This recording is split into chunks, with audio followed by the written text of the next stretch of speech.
We're very fortunate today to be able to welcome our visitor from Vienna,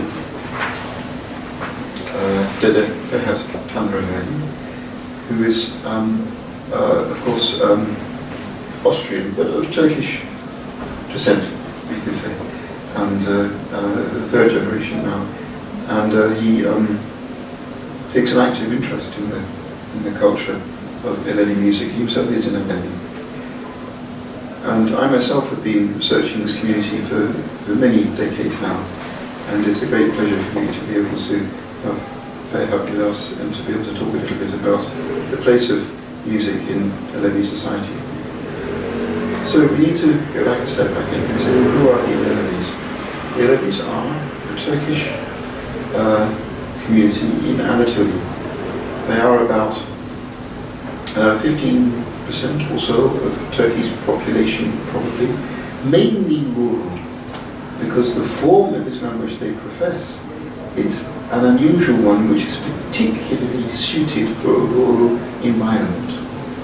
You see, it's standard within Sunni Islam that the believer should go to the mosque, that they should follow the 5 pillars of Islam, and that they should, to some extent at least, profess to follow a path which is laid out as is required by the sayings of the Prophet. And of course, how much people actually do that in their everyday lives is something which is debated throughout the Islamic world. Turkey, of course, is a secular country, but as those of you who've been to Turkey know, Islam is very, very prominent within the public life of the country. It has been for a long time. So where does that leave the Alevis? Well, the Alevis, we don't know exactly about their historical roots because the community has been influenced in different ways, but certainly they themselves would claim that they are the original form of Islam in Turkey, which I think is very, very plausible. And also they're constructed, if you like, in a rather different way. Rather than the mosque being at the centre of the community, they are constructed around sacred lineages called ocak. And these sacred lineages have the responsibility to lead religious rituals. But the religious rituals do not take place in the mosque, in Alevi villages typically. They take place in large rooms about this size, with both men and women together, worshipping together, so that they can sit and seat in such a way that they can see each other's faces. This is a very dominant routine within Alevi culture. And the form that their worship takes is also very distinctive. They don't have any particular in the village sense that they have to have their religious ceremony once every week. Different things are written in their literature. But in fact what they tend to do is to hold their main ceremony, which is called Jem, only in the winter months after the harvest is in. So it becomes a seasonal kind of worship. And then they're not particularly confined to a particular one day of the week. So although Thursday is a particularly auspicious evening, what might trigger their main religious ceremony, as I say, which is called a Jem? Well, it's the offering of a sacrifice to the presiding holy man, who's called the Dede, literally grandfather, but in this sense it means the person who is presiding over the religious ceremony, who must be from one of those sacred lineages. So we can see from the sociological point of view that the Alevi society is predicated along what's known within anthropology as patrilineal lines, divided up into people who are by descent attached to one particular lineage or another. Now, that's very significant, not only because the person presiding over the ceremony has to be from one of these lineages, but also because every lineage also has a number of followers. And these followers are designated also by lineage. So that would mean in any particular village, you could sometimes get a village which is made completely of these sacred lineages, but it's not terribly common, although you can get it. What's more frequent in the part of Anatolia that we're talking about is that the village will be divided up into small village quarters, and that there will be holy lineages in one particular village quarter, and maybe following lineages in another one. And the following lineage, therefore, if they wish to have a religious ceremony, the following lineage will invite the Dede to come. And the Dede will And the Dede will therefore accept a sacrifice. And in the accepting of the sacrifice, it means that he is prepared to preside over the religious ceremony. So that's basically the way that it happens. I shall pause there because I think we have another group coming out of it in the mission with such a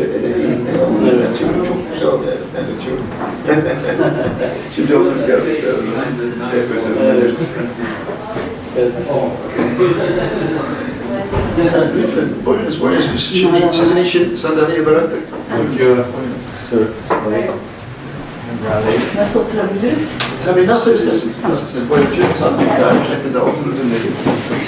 Hocanız da geliyor genelde. Evet, gel buraya. Neden? Söyledim, görmedim. Dolayısıyla...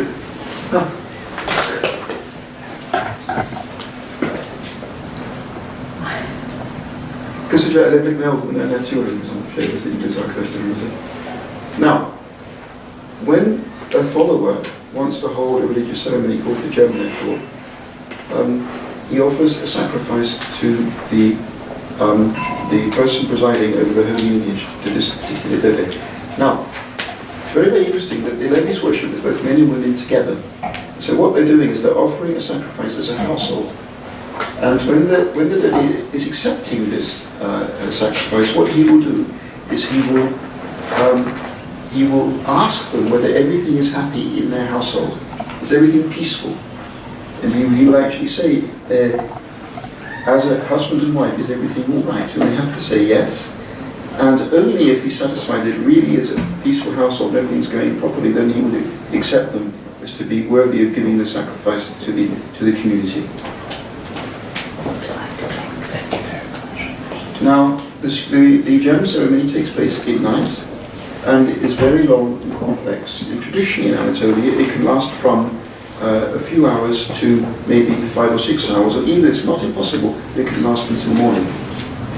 And the reason for that is that there are certain formal parts of the ritual, and there are certain parts which are less formal. The formal parts are known as the 12 duties.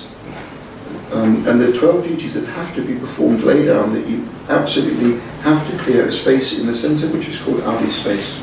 Then you have to have a sema, a holy dance. Then you have to have an arshik, a minstrel who will perform.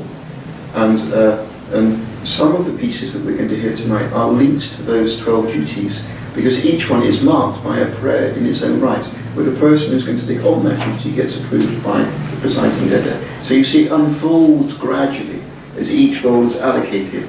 And then it culminates in a sema, the sacred dance of the Alevis with both men and women together, which then recalls very, very important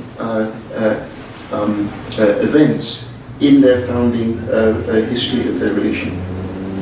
It goes back to what they call the founding 40 people who actually were present when Ali imparted the secrets of Alevi to the community directly from God. Now, I have said that music is very, very important within the gem ritual. We should recall also that music is terribly important in Alevi life as a whole. And what they do is they pass on the best way to play in their particular part of Turkey to the next generation. And then these people can play not only in gem ceremonies, but they might also play in weddings, or indeed when men and women are simply collected together when they want to talk, to be with each other. Because it's an absolutely foundational part of the Alevi religious philosophy that the Godhead lies within human beings. But by being together, we see into each other's hearts, and God is found in people's hearts. And so they have a very, in fact, you could even say an esoteric understanding of religion, which is not something which is laid down by a jealous God which is transcendent, but rather a much more loving, immanent God, which actually also can be simply represented by an idea of mutual love for each other. And so you see, it becomes a kind of a celebration simply to have people being together. So from that point of view, certainly any group of people who are enjoying each other's company can take on an overtone which is auspicious from the point of view of the life of the community. You get the same motif in some Persian poetry, for example, in the works of Hafiz. So it's an idea which presumably is very, very much a characteristic of that particular part of the world, as distinct from a more Arabian interpretation of Islam, which tends to be more emphasizing the rules of Islam. So what we're going to hear today are some general pieces to begin with, because, as I've mentioned, music is not confined to the jam, but rather can be played in different contexts, and so a famous arshik's pieces can be sung in all sorts of different ways. And it's very, very frequent these days that Alevis listen to the music on cassettes, on tapes, on CDs, streaming, all sorts of different shapes and forms. And many of the pieces you hear today can be found in different recordings, even on YouTube. And that's something which is comparatively new, because Alevis used to try and keep their culture more or less confined to their own community as much as they could. But these days, with modern communications, it's become much, much more a way that they can define their own culture. And so you get quite complicated social processes taking place. So just before we welcome our guest to start, I'll just mention a few words about Alevi poetry. Alevi poetry is expressed very, very in very beautiful ways in the music that we're about to hear. And there are many complicated allusions. For example, the idea of longing is very, very, very common in Alevi poetry. Its longing comes because of the essential separation which exists between a believer and God, or a believer and their goal. It's almost impossible to reach that goal, and therefore, but the process of wishing to become at one with God, which is the ultimate way that one can actually reach personal development, is one where one has to be continually reminded of that separation. And so you get this deep regret, if you like, and how difficult it is actually to be at one with God. And that can be expressed in all sorts of different ways. And another one is to, of course, use motifs which are also familiar from Persian poetry, of a flower or of a bird. In the case of the first piece that we're going to listen to, of the earth. This is a very, very famous piece called Karatopla by Ashik herself. And really what he's saying is that he's wandered all around the world and he hasn't been able to find any solution. What does he mean by that? Well, he was very, very poor. He was sadly struck blind from a childhood illness. But it means much, much more than just the surface difficulty of the everyday problems that he has in the world. What he also means, he was unable to find any spiritual solace. It's both a privilege and almost a curse of being an ashuk, someone who loves, that they can never reach resolution. They're always wandering in their soul, always trying to express their longing to be one with the Godhead, which in turn can produce wonderful poetry, but you can never quite reach there. And that's exactly what's happening here. He's saying, I've been unable to find my ideals, my ideal in this world, and therefore I'm going to simply resign myself to thinking that the best way I can actually get any kind of response is to regard the earth itself as being my solace. And you can see immediately the overtones there that come up, the symbolic overtones, because earth for a peasant provides everything. It provides grain, it provides food, it provides fruit, it provides nourishment. But at the same time, of course, it's where you're going to be buried after you die. So that's where, after this terrible life of longing and of wandering, you finally reach some rest and some kind of resolution through the earth. And he makes other allusions in the poetry as well, that in a way you could say that we're abusing the earth because we're always scraping it and digging it and things like this. But nevertheless, the earth is forgiving. And so you get ideas of the forgiving, which is also an essential part of operating as well. So that's just a tiny example of the way that everything we can hear can be interpreted in multiple ways. Indeed, that's very frequently what happens a Dede will sing a piece, then after that he will offer an interpretation on what he said to the wider community. And sometimes these can take, that's why these ceremonies can take so long. You get some playing and some talk, some playing and some talk and so on. So that gives you just a very, very brief outline. And now it's, and the last thing I should say is that our visitor tonight says, could we please not applaud during the different pieces that he's going to sing, so that we can have more time to listen and contemplate what he's playing. If we must applaud, we must applaud right at the end, after everything is finished, but not until then. So, buyurun, başlamıyoruz. Başlayalım. May I ask one thing? Is it? Could we know the modes that the songs are in, please? The road. No, that's I wouldn't know how to express the road, the modes, scale. Tabii akorları nasıl oluyor? Uşak. Makam. Onları anlatır mısınız ki o ya da? Makam. Ya Almanca anlatayım mı olur? Almanca biliyorum ama genel anlatayım, Türkçe anlatalım. Tabii farklı makamlardan çalında oluyor. Yöreye göre ozanların hangi yöredense ona göre değişiklik görüyoruz yani. Makamlarda değişiklik oluyor ama genelde 2-3 tane makamın içinde gidiyor. Fazla çok değişiklik yok. 2-3 tane makamdan gidiyor. So that there are different modes played in different parts of Turkey, but in fact, the variety of the music comes from the different pieces he's playing, not from great changes in the mode.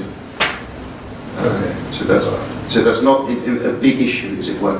No, I'd just like to know what modes the songs are in, which he's going to sing. That's all. Yes, we can probably talk about it with in detail after the performance. I'm sure he can explain. Should we just wait for the last person to come in?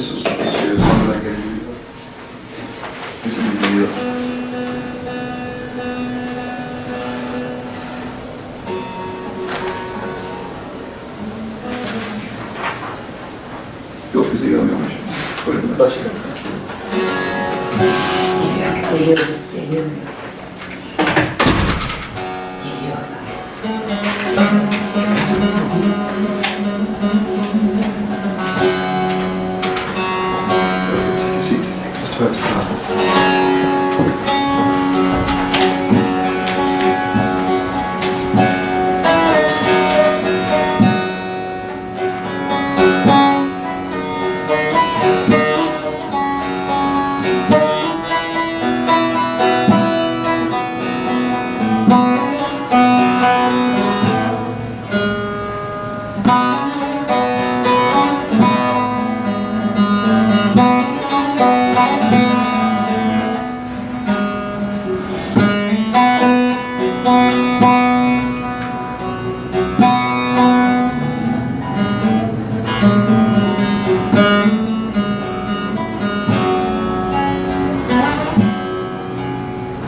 Benim sadık yarim kara toprak, beyhude dolandım eyle buluşan yarim.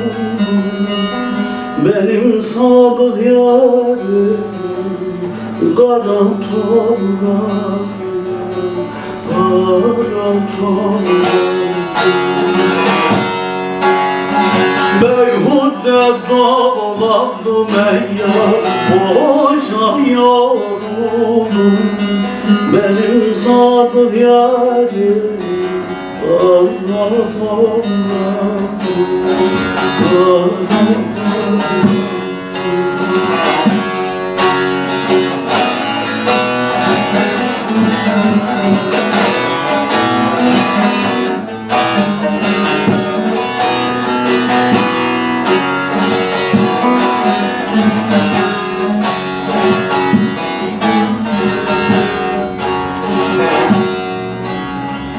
Nice güzellere bağlandım kaldım, bağlandım kaldım. Ne bir vefa gördüm, ne faydalandım. Her türlü bizdeki topraktan aldım. Benim salı yarim kara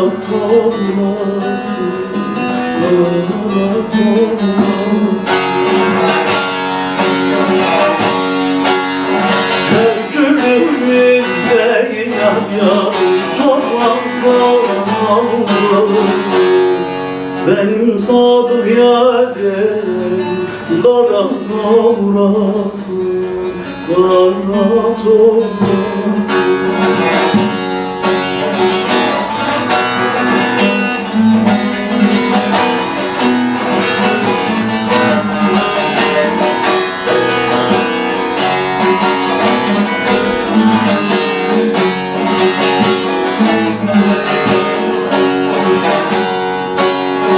Varnım yardım kazma ile beliyle, yüzüm yırtıl tırnak ile beliyle. Yine beni karşı karşı baktık günüyle. Benim sadık yarim kara toprak, kara toprak.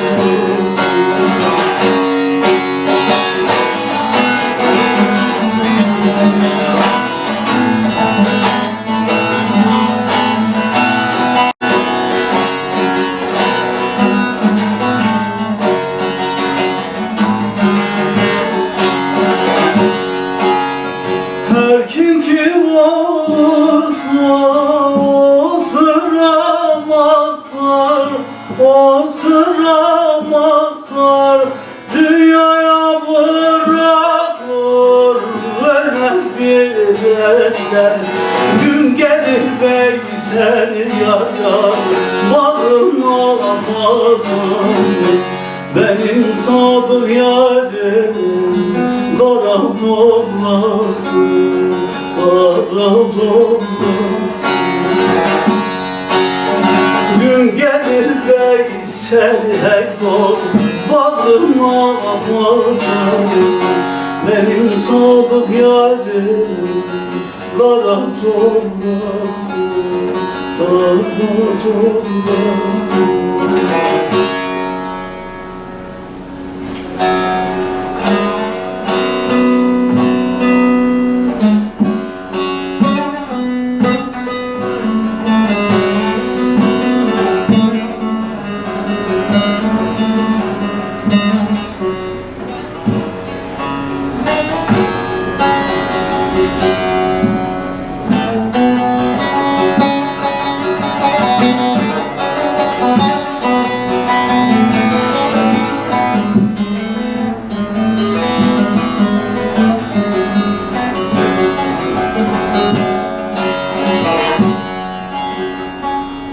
Aman heyler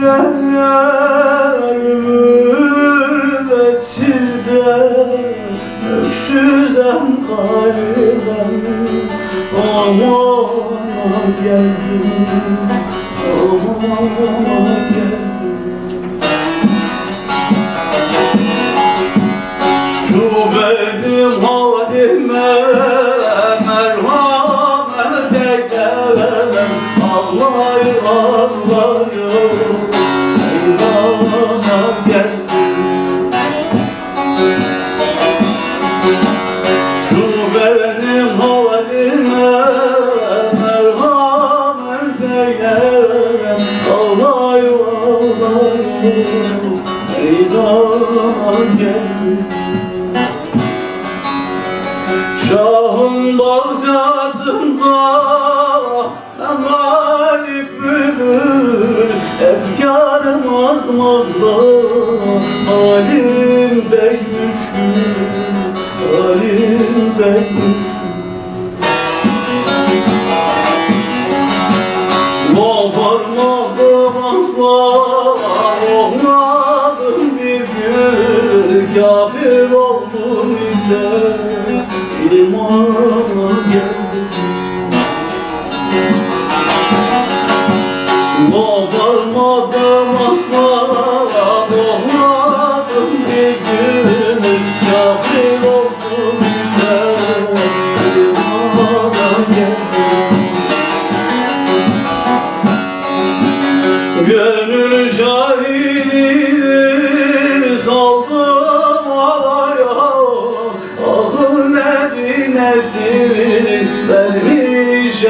Sevdaya vermiş elzaya. Yüzüm süre geldim ben halıma yalana. Sever Muhammed'e sevdaya geldim.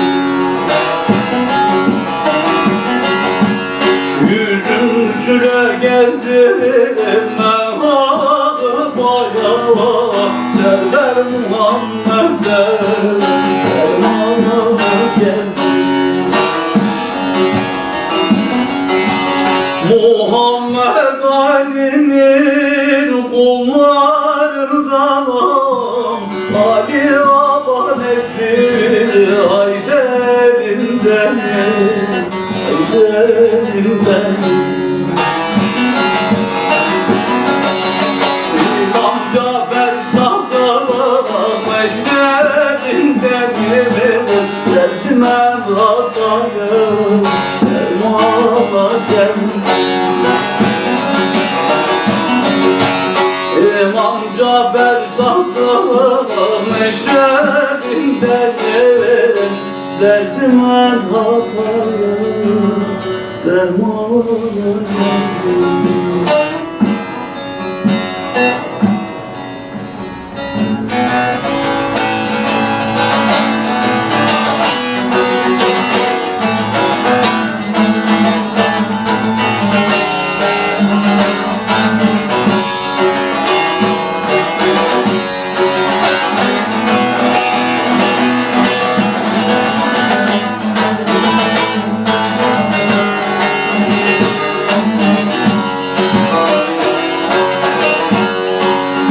Bir ulu şehide telallığım var. Ben tellalım bazı başıma geldi.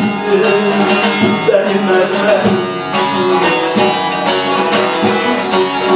eksik olmaktır safsam inerken. Ben tellalım pazar başıma geldi. Eksik alıp artık satsam yine kâr. Ben tellalım pazar başıma geldi.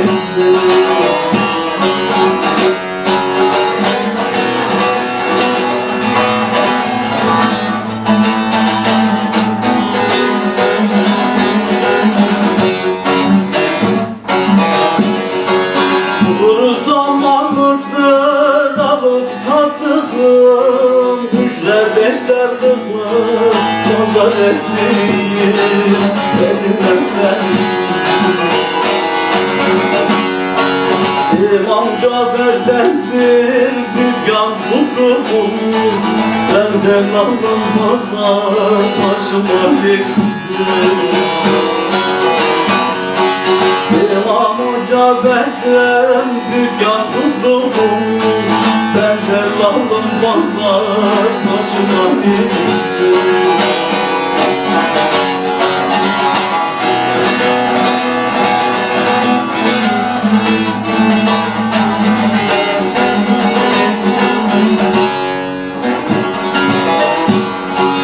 Viraniyem her dem hakayet edin. Kerbal olup şu alemi gezerdim benim efendim. Nurretten dükkanım kendi pazarım. Ben tellalım pazar başıma geldi. Nurretten dükkanım kendi pazarım. Ben tellalım pazar başıma geldi.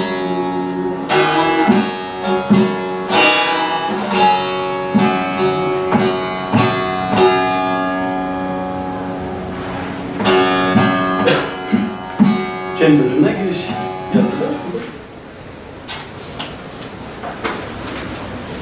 So that was the first three pieces of this very beautiful recital. Now we move to the second section, which is when the Gem begins. As I explained to you, it's very long, so these are just representative parts of it. The first piece we're going to hear is when the Dede is welcomed to the group. Because of course, it's a fundamental part of the Alevi religious culture that the Dede doesn't force himself onto the community, but he's there by invitation. Because the Dede also has the role to solve disputes within the community.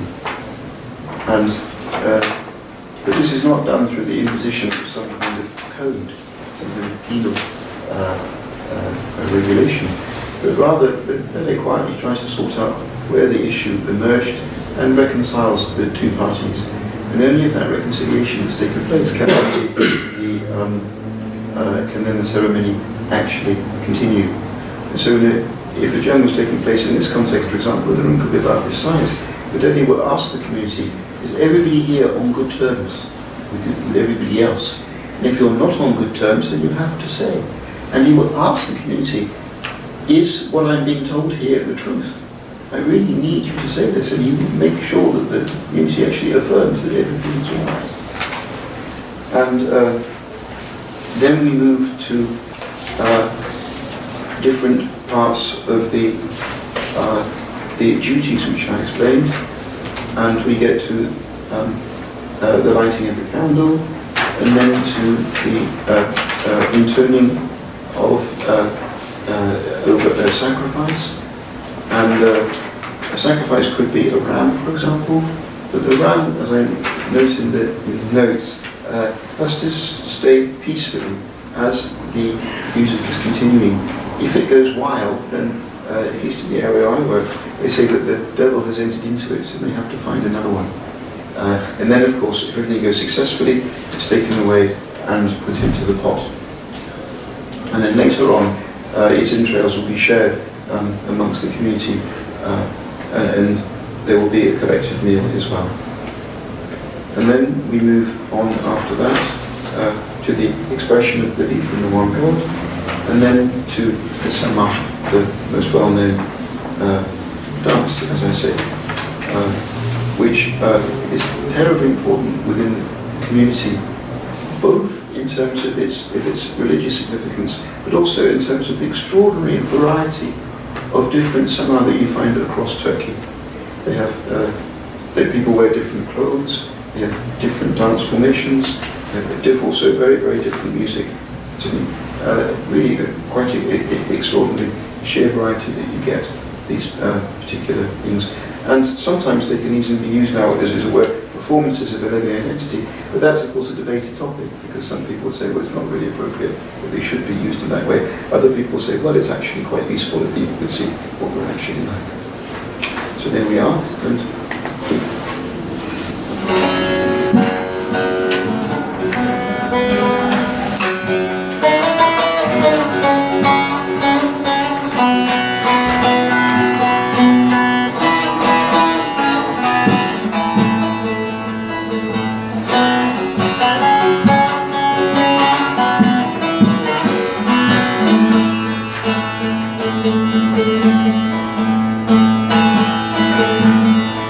Sefa geldin dost bağlam bülbülü, bülbülü.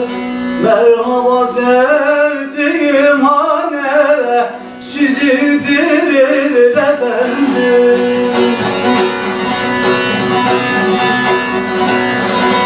Hivede de açılsın Edna'nın dili efendim. Merhaba sevdiğim hane sizindir efendim. Sen yoldaş senindir bu benim efendim. Tarikatta ne sevar ne de ben. Her misin hak kader yoldur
sevdiğim hane sizindir derler.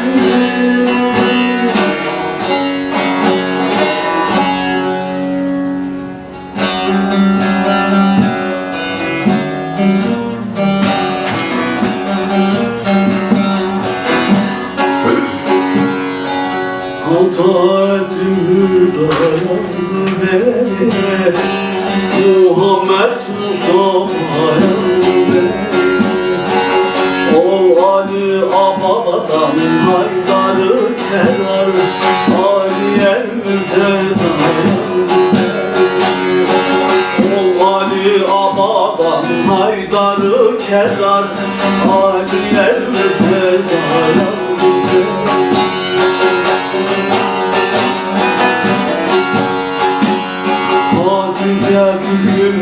Fatıma Zehra ol hayrul nisaya güzeli Azamın aşkına girdim meydana Hüseyin'i Kerbela'ya güzeli Azamın aşkına girdim meydana Hüseyin'i Kerbela'ya güzeli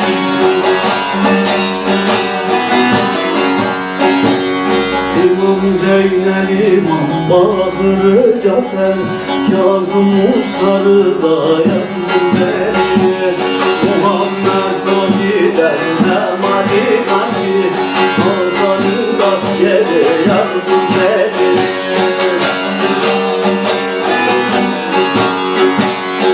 Muhammed Mehdi'yi ol sahip zaman Eşliğinden alet yardım beni Gönlüm günahım hadden aşıktır Hünkârı evliyâya güzeli 12 imamdır bu hatayı Şiiriye zamaniye güzeli 12 imamdır bu hatayı Şiiriye zamaniye güzeli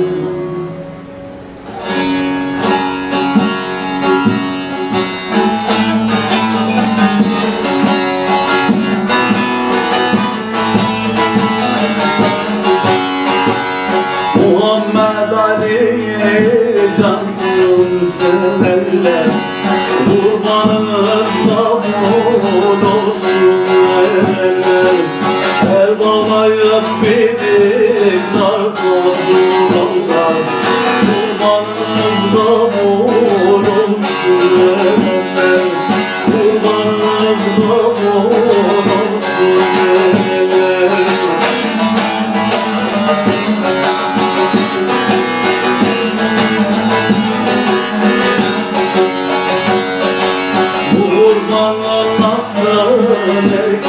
Sen geldi, dönme layık geldi, kısmetin gönlü Kırların cebinde ekran geldi, kurbanınız kabul olsun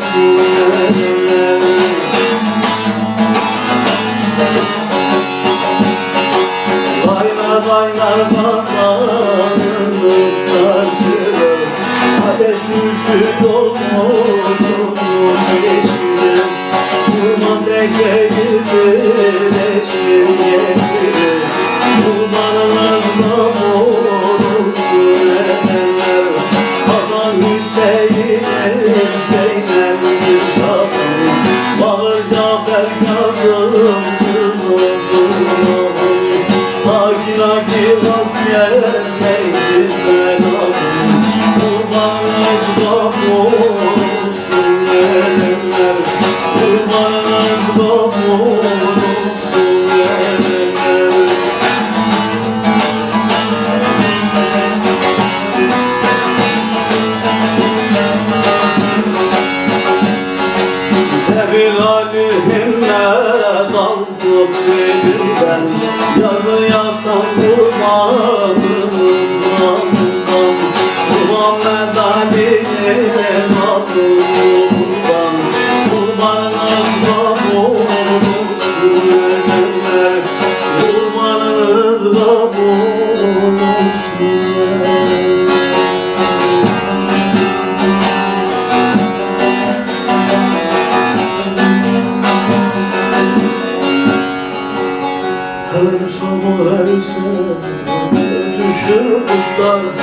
Allah bir Muhammed Ali diyerek, Allah bir Muhammed Ali diyerek, gülüne gül için divana açtı. Allah bir Muhammed Ali diyerek, Allah bir Muhammed Ali diyerek, ömremizden kısmetimiz belirle. Veysel haram gidiye Medine, varıyoruz uçarız hürret bağına. Allah bir Muhammed Ali diyerek, Allah bir Muhammed Ali diyerek, bilse geliriz imamların yazını, gerçek edenlerin sesini. İmam olsan iştihapındasın. Allah bir Muhammed Ali diyerek, Allah bir Muhammed Ali diyerek.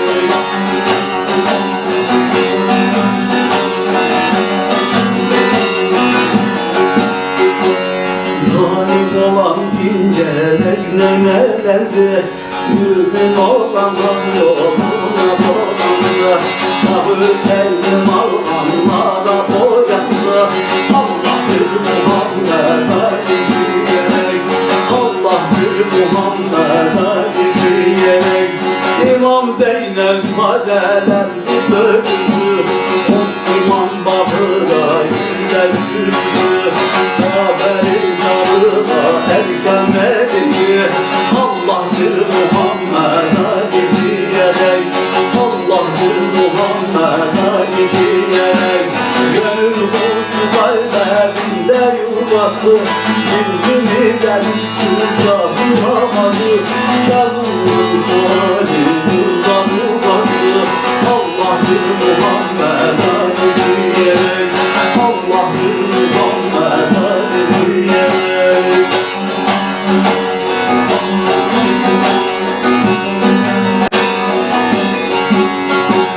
Şahran'da nasıl oldu gitti, Hasan'ın askerleri oldu gitti. Merdim olana da şu oldu gitti. Allah bir Muhammed Ali diyerek, Allah bir Muhammed Ali diyerek, Muhammed Selman Fatma tuttu duvara, Şeyban soyundu beni dereye, İsa'lar eyledi çıktı havaya. Allah bir Muhammed Ali diyerek, Allah bir Muhammed Ali diyerek, dört kitap yazıldı dördüne düştü. Ulan Muhammed derdine düştü, Muhammed derdine düştü. Allah bir Muhammed Ali diyerek, Allah bir Muhammed Ali diyerek.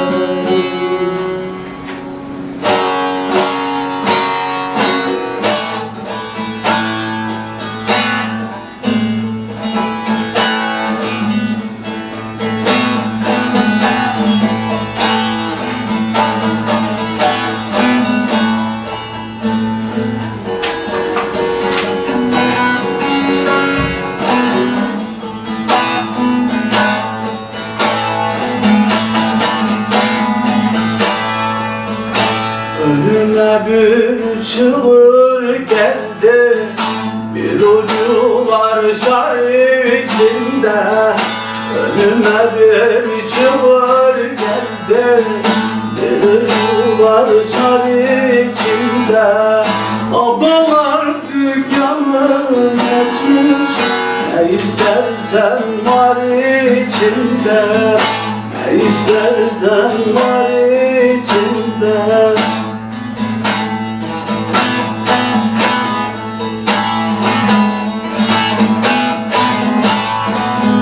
Girdik yola pazar eyler, şimdi rezalar eyler, aya güne azalar eyler. Vay Muhammed nur içinde, ay Muhammed nur içinde.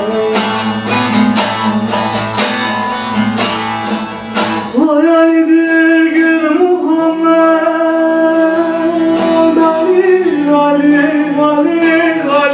Ali Ali medet Olunan 80.000 ayet Balıklar deryaya da hasret Çarha döner deli içinde Deli içinde çarha döner Susuzluğundan bağrı yanar Alemler seyrana inerler Seyir var seyir içinde Seyir var seyir içinde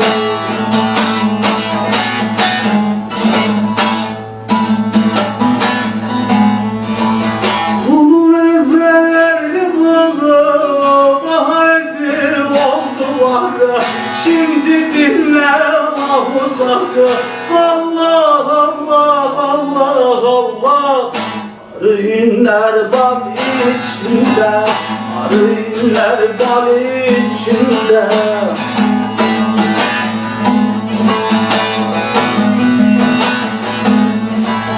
Hüm sultanım ey gaziler Ali Ali Ali Ali Ali Ali medet Yüzeyde yaransız var Kalbimde bir arzular Gül öter gül içinde Gül öter gül içinde Gül öter gül içinde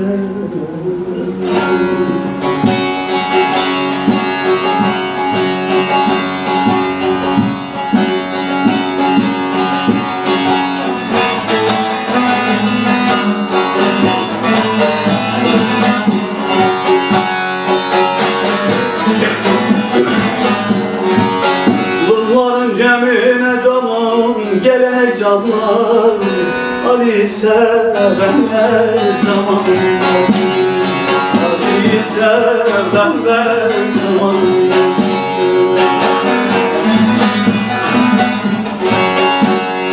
Onlardan bize de kaldığımız sema Bunları sevenler canım seman eylesin Bunları sevenler seman eylesin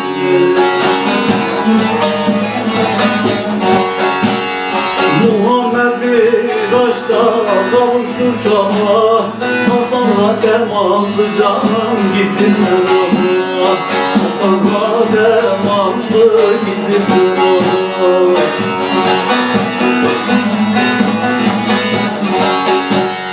Yol aldım Muhammed girdi dergaha Dergahı sevenler zaman eylesin Dergahı sevenler zaman eylesin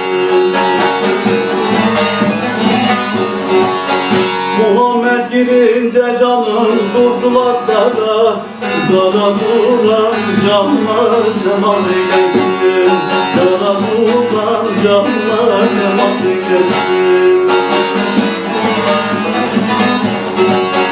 Bir üzümü ezber engrekledi Cümlesini hüryan eyledi Cümlesini hüryan eyledi Güzel dostum bu yol için söyledi Bu yolu sevenler selam eylesin Bu yolu sevenler canım selam eylesin Muhammed Mustafa Habibullah'tır Bu dünyaya bakir kalamazlar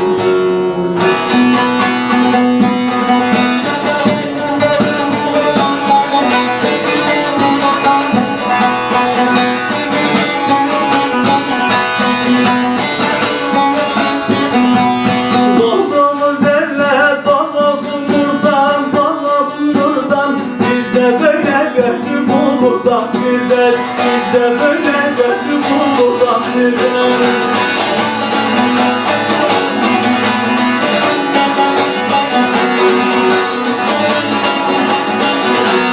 Yardımcınız olsun olçakı merdan Eylesin sevam eylesin Eylesin sevam eylesin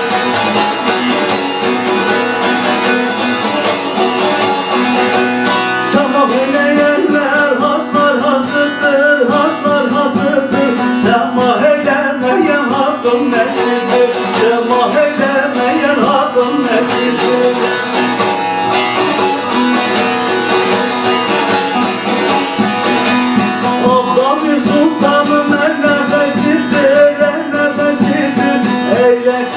eylesin, semal eylesin, eylesin, eylesin, semal eylesin.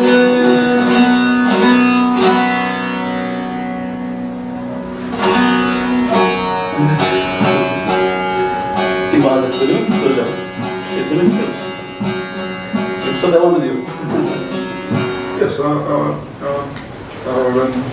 musician says that that's the end of the main section, which is actually part of the religious ritual, strictly speaking.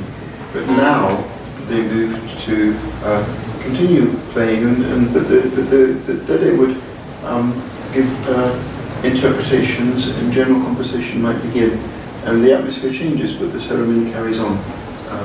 Although it's not exactly formal religion, the religion is still present. And he's going to sing some pieces from that, finishing with one which is really a farewell piece at the end.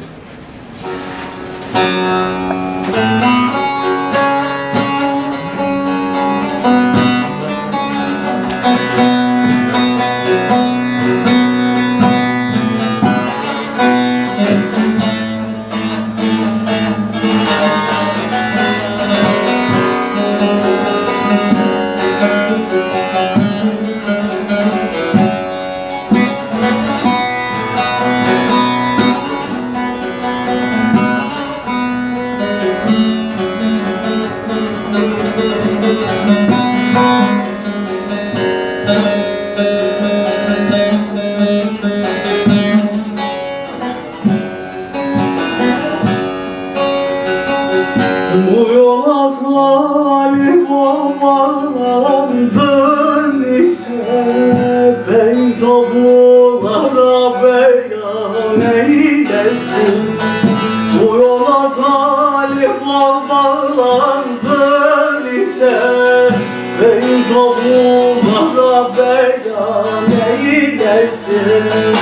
Adı aşkıyla dağlandın ise git kendi birine derman eylesin. Kadir adasıyla bağlamdan ise git kendi birine derman eylesin. Git kendi birine derman eylesin.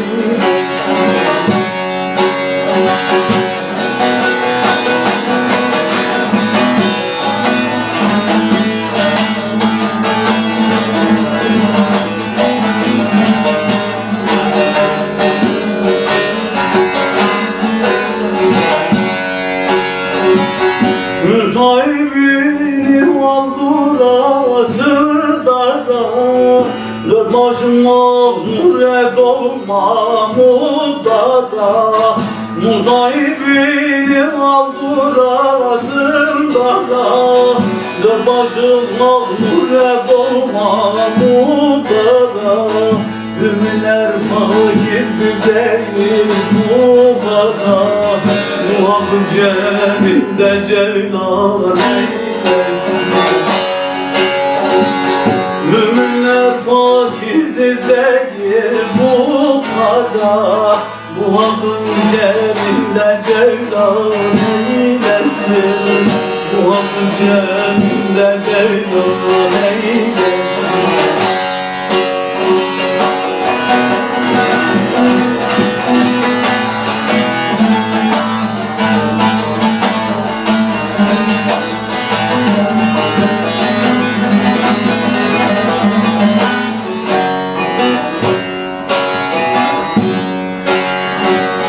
Kemerbest bağlamış başımda tacı, kulağımda gübe gül ruhun acı.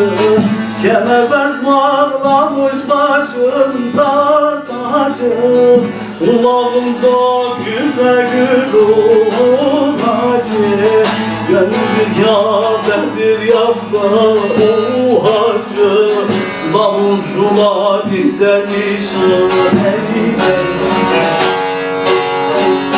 Gönül kâbedir yapma o hacı, davul sularında nişan eylesin. Davul sularında nişan eylesin.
Geldi gider oldum da ellerinize, dostlar sefayla canım gönderin. Dostlar sefayla canım gönderin. Doyamadı kapıda dillerinize, dostlar sefayla canım gönderin. Dostlar sefayla canım gönderin.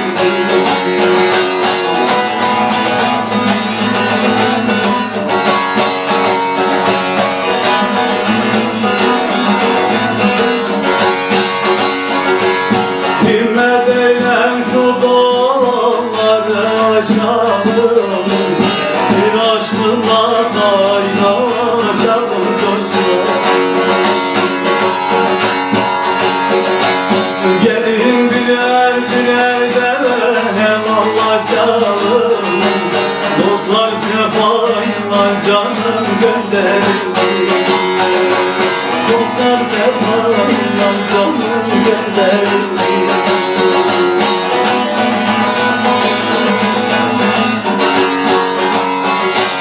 Şu son yaylamıza da inemem güzel, Tabim kardeş nasip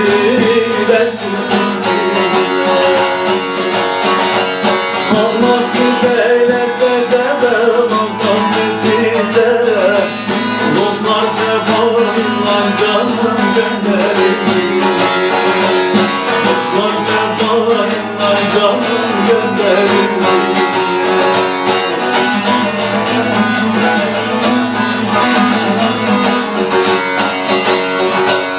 Bir sultan dalında bulunmaz, bir sultan dalında kayadımdır.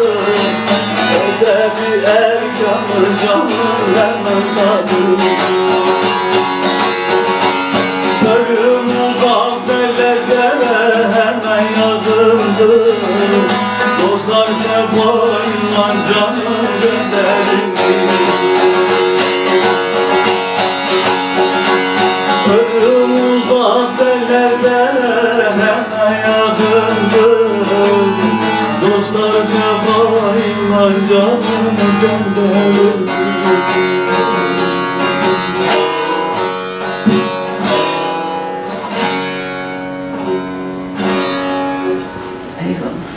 Eyvallah. Thank you. Azıcık alkışlayayım mı? Nasıl? Azıcık alkışlayayım mı?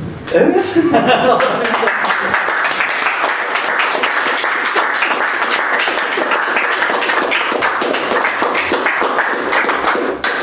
Hizmetin hak olsun. Çok güzel. Çok güzel.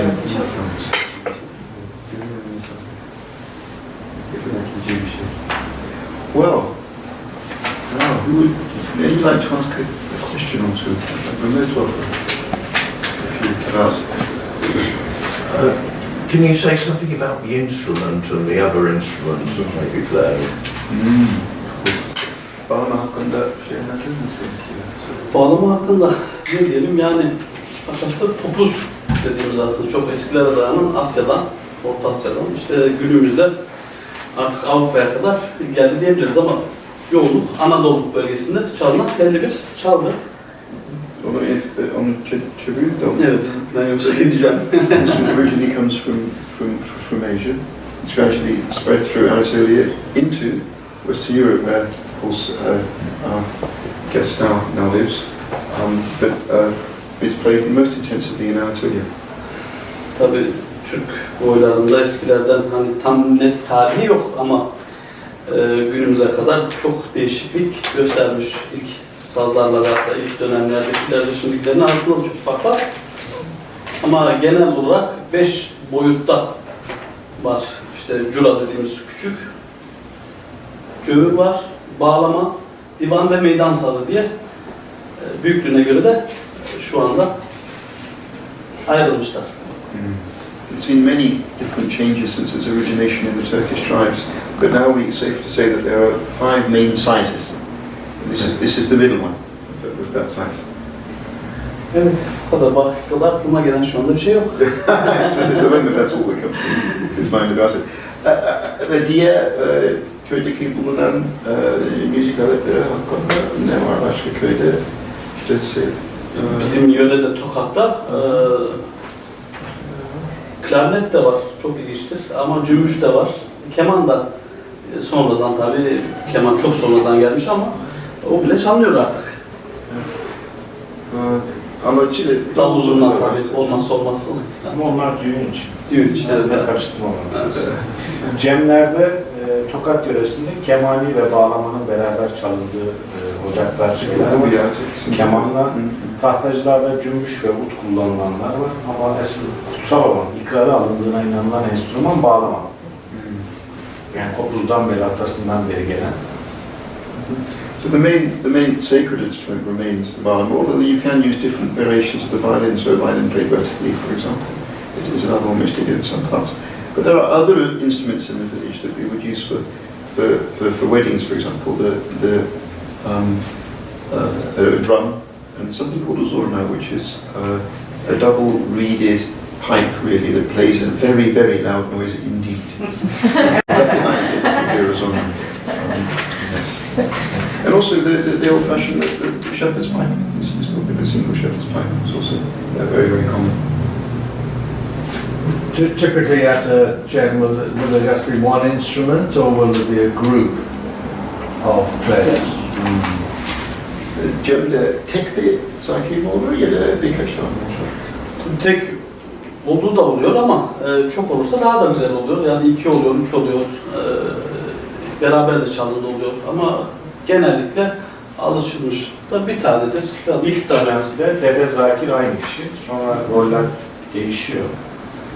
Yani bir cemde birden fazla zakir olabiliyor. Bazen beraber icra yapıyorlar, bazen tek tek sırayla hizmetlere göre icra yapıyorlar. Enstrüman olarak da yani bağlamanın yanında erkanda onu da sordum. Yani kemani çalınıyor ama böyle kutsal olduğuna inanılan ritüelin 12 hizmetin şeylerinde bağlama öncelik veriliyor. Diğerleri ritüelde kullanılmamaya dikkat ediliyor. Yeah, so you can have a few, it doesn't really matter. In that case they might divide up the different necessary duties between them, the different ritual parts they might play together. It doesn't take away from the performance, and indeed it can add something to have people playing together. And of course, a person could be a religious leader, a dede, and a minstrel at the same time. So indeed,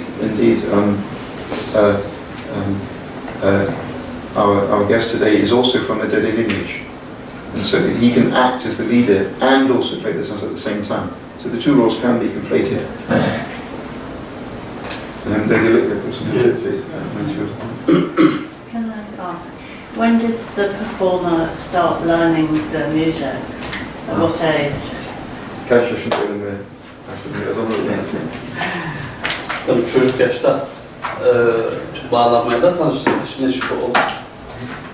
1-2-3 sene kurs aldık. Kurs aldım değişik hocalardan. Sonrasında da kendi kendime geliştirdim. Böyle devam ettik kendi kendimize. Evet. Dolayısıyla belki 7 yaşından 8 yaşından yok bağlı. 10 diyelim, 10-11 yaşından sonra başladı. İşte 11 yaşlarında kursa gitmeye başladım. About 10 and 11, and then gradually after taking courses for a couple of years, working with different musicians. And from that time, it's more or less developed his own artistic talent, except he did go to a conservatoire as well, music conservatoire, as a kind of college level.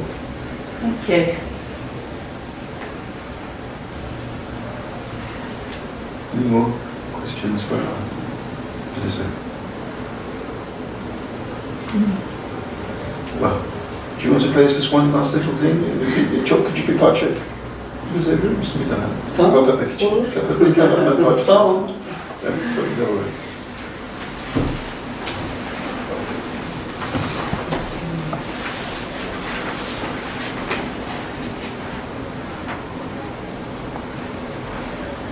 Bir de en son çaldığı zaten vedaydı. Evet. Muhabbetlerde gene sefayla Doğru. yollayın Doğru. artık ileride. Evet. Ne zaman bir daha devam edebiliriz ki? Yakalanalım aynı zamanda. Muhabbetler böyle olacak.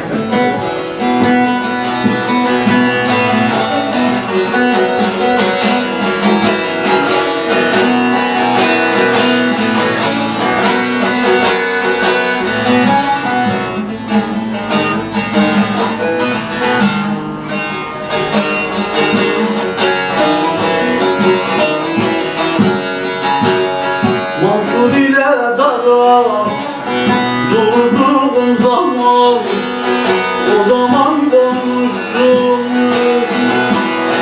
üstadım ile benim divanıma da billah durduğum zaman çok ezin dolaştım üstadım ile annem nerede?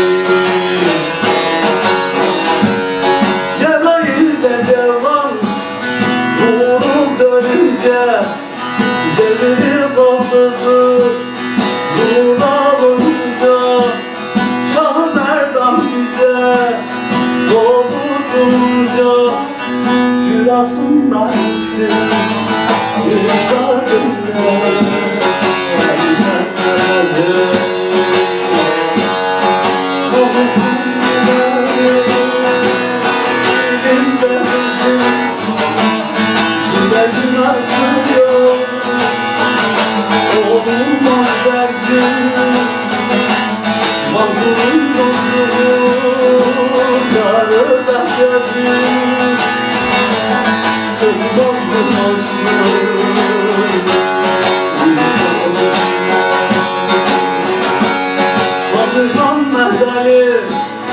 sevgili dostum, Yahudilere yandım, yerine nesin, daha bile bile ve domuz kayalar kestim, dağlarda buluştum, üstadımla.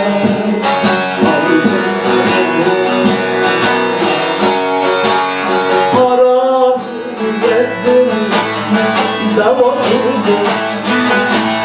İki elim kızım bana ağlatırdın Ezilden elham gelirdim Cevahir dönüştüm üstadımla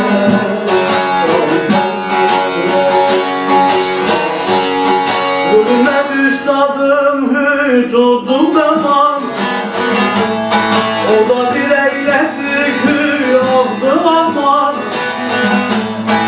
Gözüm dolandı hüy diyemem Sevdalara düştüm üstadım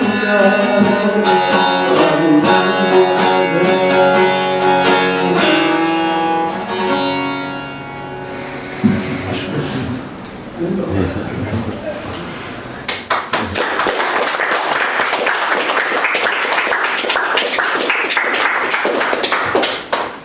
Thank you very much. Ben teşekkür ederim.